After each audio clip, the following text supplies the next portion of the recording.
बिस्मिल्लाहिर्रहमानिर्रहीम। अस्सलाम वालेकुम। मैंने कल की वीडियो में जिक्र किया था कि मैं सुल्तान अब्दुल हमीद ख़ान पर लगाए गए इल्ज़ामात का तज़किरा करूँगी जो उन्होंने अपनी डायरी में कलमबंद किए हैं। उन्होंने इन इल्ज़ामात की तरदीद भी लिखी है, लेकिन इससे पहले मैं आप लोगों से सुल्तान अब्दुल हमीद ख़ान के एक जर्नैल का वाक़या पेश करना चाहती हूँ जो कि उनके ख्वाब की सूरत में पेश आया।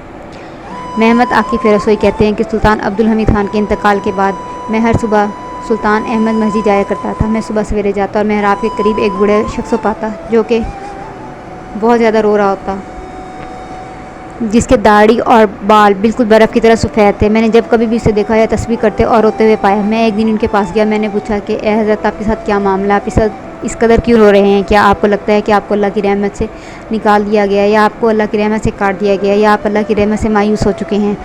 उस बूढ़े शख्स ने मेरी तरफ देखा और कहा, मुझे आपसे बात करनी है। मैंने कहा, बराए करम बोले, आप क्या कहना चाहते हैं? उस बूढ़े शख्स ने कहा, मैं आपको बताता हूँ कि मैं कौन हूँ। मैं सुल्तान अब्दुल हमीद ख़ान के ज़माने में एक आला जर्नैल था। मेरे वालिदैन का इंतकाल हो गया। अजमेर के इलाके में हमारे पास बहुत ज़्यादा ज़मीन और खेत थे। चुनांचे मैंने अपना इस्तीफ़ा सुल्तान अब्दुल हमीद ख़ान को भिजवाया, जिसमें मैंने उनसे कहा कि मुझे फ़ौज से बरतरफ़ कर दिया जाए। और सुल्तान ने फ़ौरन मुझे जवाब भेजा कि नहीं, हम आपको कहीं और भेजने के मुतहम्मिल नहीं हो सकते, हम आपके इंतज़ार में हैं। हमें एक बड़े मसले में आपसे बातचीत करनी है। मुझे आप जैसे लोगों की ज़रूरत है, लिहाजा आप जो मांग रही हैं मैं आपको वो नहीं दे सकता, इसलिए मैं आपका इस्तीफ़ा मंजूर नहीं कर रहा।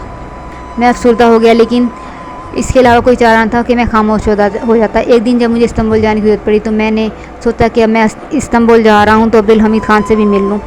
चुनांचे मैं सुल्तान अब्दुल हमीद ख़ान के महल पहुँच गया। उससे सुल्तान अब्दुल हमीद ख़ान का दरवाज़ा सबके लिए सुबह सवेरे खुल जाता था। जहाँ आज के मेरों के दरवाजे लोगों के लिए नहीं खुलते, वहाँ उस्मानी सुल्तान का दरवाज़ा हर एक के लिए खुलता। लोग आते, शिकायत करते, कुछ सुल्तान को बुरा भला कहते, कुछ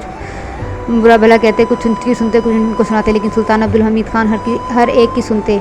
कभी उनके माथे पर सलवट ना आती। हत्ता कि लोग कहते कि खिलाफत का बदतरीन दौर गुजरा है, लेकिन सुल्तान इस पर भी बुरा ना मानते।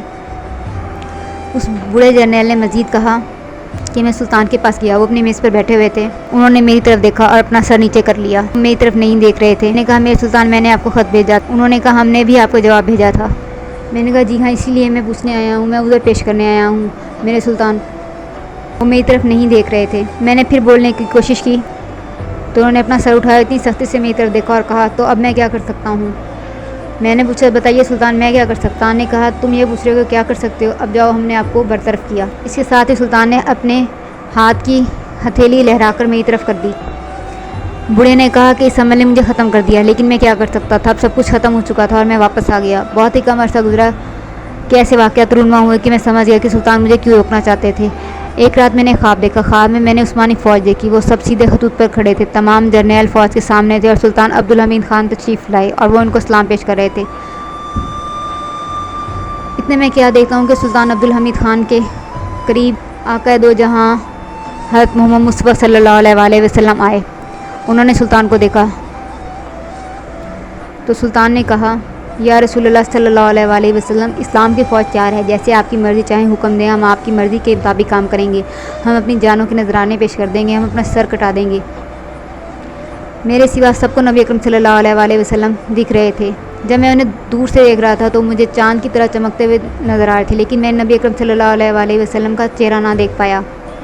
आका दो जहां ने शुरू से लेकर आखिर तक सारी फ़ौज को देखा और आखिर में वो ग्रुप था जो मेरे इख्तियार में था, लेकिन वहाँ कोई नज़्म ज़ब्त ना था। सारे फ़ौजी बुरे हाल में थे, बेतरतीब थे। नबी अकरम सल्लल्लाहु अलैहि वसल्लम ने सुल्तान की तरफ देखा और मजबूती से कहा, सुल्तान, इस गिरोह का जर्नैल कहाँ है? सुल्तान ने कहा और सर नीचे गिरा दिया कि या रसूलुल्लाह सल्लल्लाहु अलैहि वसल्लम, वो रिटायरमेंट चाहता था। मैंने इसे रोकने की कोशिश की, लेकिन इसने मदद बार पूछा, लिहाजा मैंने उसे रिटायरमेंट दे दी और मैंने इसे रुखसत कर दिया। आप सल्लल्लाहु अलैहि वसल्लम ने उनकी तरफ देखा और कहा, अब्दुल हमीद ख़ान जिसको तुम भेज देते हो, हम भी उससे अपनी अंजुमन से रुखसत कर देते हैं। बूढ़े ने कहा, इस दिन के बाद मैं कभी रात को सोया नहीं। मैं रोता हूँ कि किसी तरह मुझे मेरी ख़ता की माफ़ी मिल जाए।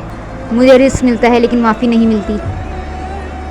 मैं बहुत रोता हूँ कि मुझे माफ़ी मिल जाए, लेकिन मुझे माफ़ी नहीं मिल रही। ये समझे कि यह हकीकत नहीं है तो बेवकूफ़ है। असल हकीकत यही है कि रिस्क तो सबको मिल जाता है, लेकिन खुदा की रज़ा और माफ़ी किसी को ही मिलती है।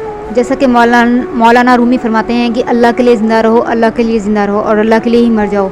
यह आपके लिए एक नेमत है। अल्लाह जब पूछे कि मेरे बंदे तू क्या चाहता है, तो उसे कहो, अल्लाह जो तू चाहता है वो हम चाहते हैं। اگر اللہ آپ سے خوش ہے تو سب آپ سے خوش ہیں، اگر اللہ آپ سے راضی ہے تو سب آپ سے راضی ہیں، لیکن اگر اللہ آپ سے راضی نہیں ہے تو آپ کبھی بھی خوش نہیں رہ سکتے اور ہمیشہ تباہی آپ کا انتظار کرتی ہے۔ یہ اس کہنے کے بعد وہ بوڑھا جرنیل وہاں سے چلا گیا اور مجھے سوچ میں مبتلا کر گیا۔ یہاں ایک بات بتانے کی ضرورت میں محسوس کرتی ہوں کہ ترکوں کی روایات میں ہے، جب کوئی آپ کی طرف ہاتھ کی پشت کرے تو اس کا مطلب ہے چلے جاؤ، یعنی اب مجھ سے اپنی شکل دوبارہ مت دکھانا۔ لیکن اگر کوئی آپ کی طرف اپنے ہاتھ کا اگلا حصہ نہیں کر دے تو اس کا مطلب ہوتا ہے کہ برکتوں کے ساتھ جاؤ، اور سلطان عبدالحمید خان نے بھی اس کی طرف ہاتھ کی پشت کی تھی، جس کی وجہ سے وہ شخص سب کچھ گنوا بیٹھا۔ اب ہم آتے ہیں سلطان کی ڈائری کی طرف۔ سلطان نے اپنے پر جو سب سے پہلا الزام جس کا تذکرہ کیا ہے وہ ہے کہ سلطان کے دور میں انہیں یہ کہا گیا کہ وہ ادب کے دشمن ہیں، ادب اور شاعروں کے دشمن ہیں اور وہ ان کا قتل کرا دیتے ہیں۔ اس کے بارے میں سلطان نے اپنی ڈائری میں کیا تردید کی اور اس کا کیا وضاحتی جواب دیا، اس کے بارے میں جاننے کے لیے آپ ہماری کل کی ویڈیو کا انتظار کریں، بیل آئیکن پر کلک کریں تاکہ بر وقت آپ تک ہماری ویڈیو پہنچ سکے۔ شکریہ، اللہ حافظ۔